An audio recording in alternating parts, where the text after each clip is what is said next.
You don't think about the first time you waved a truck through. You think about the 43rd time, because that was the one where you knew exactly what you were doing and did it anyway. You are Marcus Reyes, 34 years old, a United States Customs and Border Protection officer stationed at the Laredo Port of Entry in Webb County, Texas. You have a wife named Dana, a 7-year-old daughter named Sophia, and a mortgage payment of $1,847 due on the 15th of every month.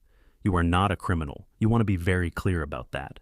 The offer came on a Tuesday in March 8 years ago at 11:40 at night during a double shift. A man named Hector gave you an envelope in the parking lot of a Whataburger on Guadalupe Street. Inside were 14 $100 bills and a note with a truck plate number. The note said, "Let it pass."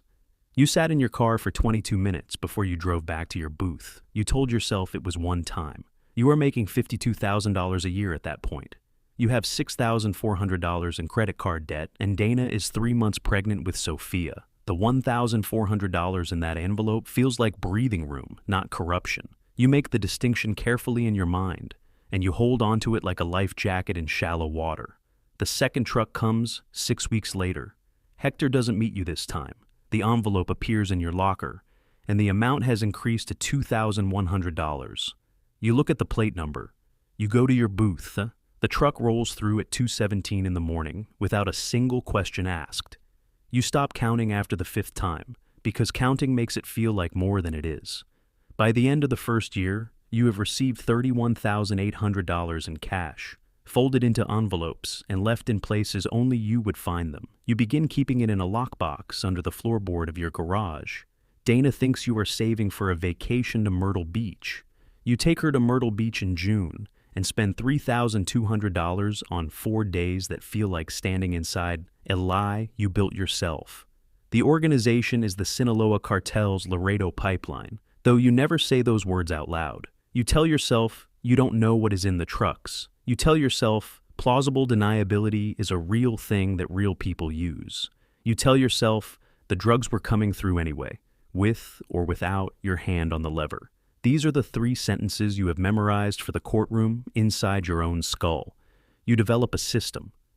The trucks come through on rotation, never more than 2 per week. The plate numbers are different every time, but the font on the note is always the same. You scan the manifests, you wave, you move on. You learn how to look busy while doing nothing. You learn that the most dangerous skill a corrupt man can develop is the appearance of diligence. By year 3, you are pulling in $58,000 a year from Hector's organization, more than your CBP salary. You buy a used base boat for $12,500 cash and tell Dana you won it in a poker game. She doesn't believe you, but she doesn't ask twice. That is the first time you see something leave her eyes when she looks at you. It is a small thing, like a door closing very quietly in another room. You get a new supervisor named Agent Carla Whitfield in year 4. And she is the sharpest person you have ever worked beside. She notices patterns. She notices timing. She pulls you aside one afternoon and asks you if you've seen anything irregular on the overnight logs from March. You tell her no. She watches you for 3 seconds longer than she needs to. You go home that night and sit in the dark garage for 2 hours with the lockbox open in your lap. You think about walking away. You run the numbers. You have $214,000 in the lockbox and another $18,000 in a prepaid debit card registered to a name that is not yours. You think about what you would tell Hector. Then you think about what Hector would do with a man who wanted to stop. You close the lockbox. You go inside and eat dinner and help Sophia with her multiplication tables and pour Dana a glass of wine. You do not walk away. Year 5 brings a change. Hector stops using envelopes.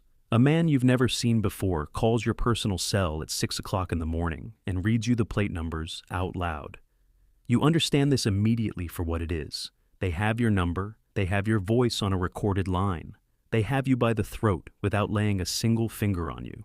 The amounts increase to $4,500 per truck. The frequency increases to 3 trucks per week. You are moving product now on a near-industrial schedule. You have stopped thinking about what is inside the trailers, because the day you let yourself think about it clearly is the day you understand that fentanyl does not care about your mortgage. Carla Whitfield files an internal anomaly report in month 7 of year 6.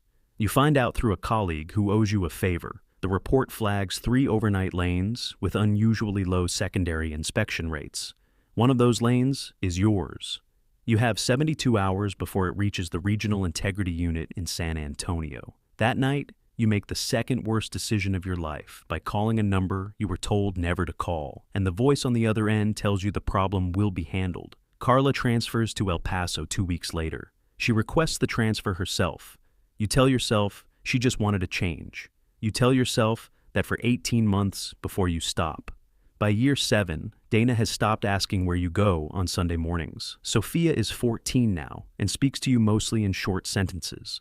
There is a version of your family that exists at the dinner table and a version that exists in every other room of the house, and those 2 versions have never met. You have $480,000 hidden across 4 locations. You have not slept more than 5 hours in a single night since the 2nd year. The arrest comes on a Wednesday in February at 7:12 in the morning in the parking lot of your own station. 12 federal agents, 3 vehicles, 2 men in ICE jackets, and 1 woman from Homeland Security Investigations who reads you your rights without any drama at all, the way someone reads a grocery list. You do not run, you do not speak. You put your hands behind your back and you feel the cold of the cuffs, and you look at the port of entry building and you think about nothing at all because your mind has finally gone completely quiet. The federal indictment is 47 pages long. It names 312 individual shipments across 8 years. The estimated street value of the narcotics you facilitated is listed as $2.3 billion. Your attorneys tell you the number will be in every headline. They are correct. Dana sees it on her phone before you can call her. She does not visit you in the Bizarre County facility. She sends one text message that says, "I don't know who you are." You read it 11 times. You take a plea agreement at the recommendation of your federal public defender. 15 years in a federal correctional institution. You will be 49 when you are first eligible for release. Sophia will be 27. The lockbox money is seized. The boat is seized. The house is mortgaged beyond its value and goes back to the bank by October. You sit in your cell on the first night and you run the original math one more time. $1,400 in an envelope. 1 truck, 1 Tuesday. 1 quiet yes in an empty parking lot. And you understand finally, with the kind of clarity that only comes when everything is already gone, that you did not become corrupt because you were weak. You became corrupt because you were practical, and practicality without a conscience is just crime with better posture. You spent 8 years protecting the border of the United States while personally dismantling it, 18 wheels at a time. That is the only sentence that matters now.